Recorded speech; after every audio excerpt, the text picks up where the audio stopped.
We all remember long walks down the beach.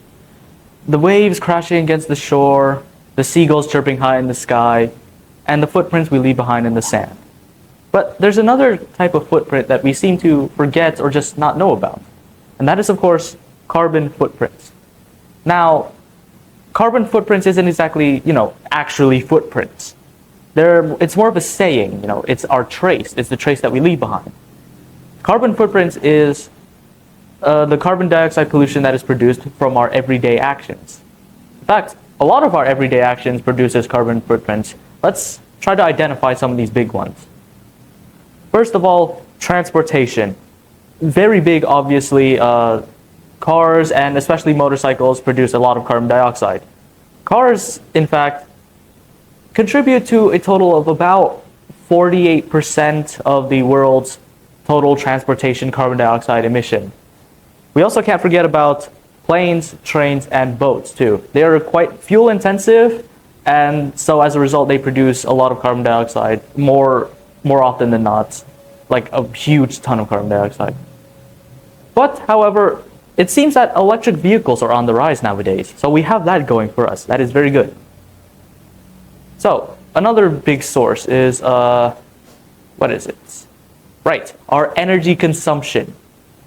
Electricity is around us every day. We use electricity for everything. It's practically a main staple of our lives.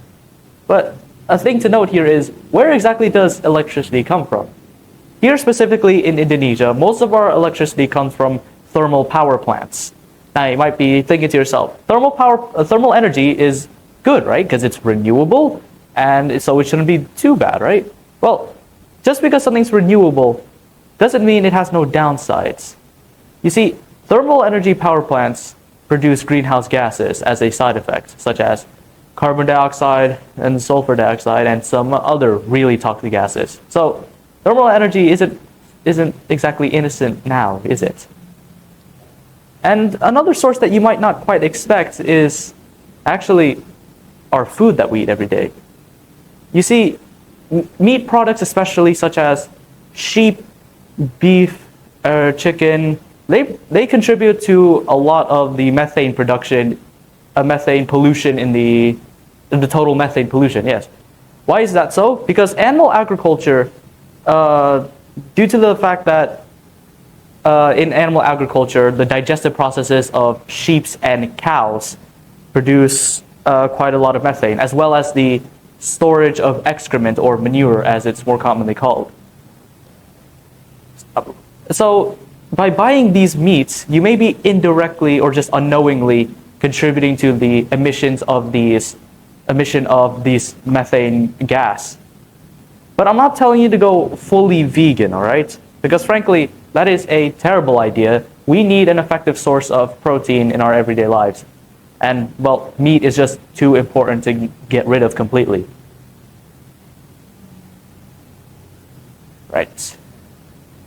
So, a simple solution to all this hoopla about carbon footprints is honestly just knowing more about it, knowing the consequences of our actions. Because we're smart, okay? We know if something's good or bad. We just need to put some more thought into it.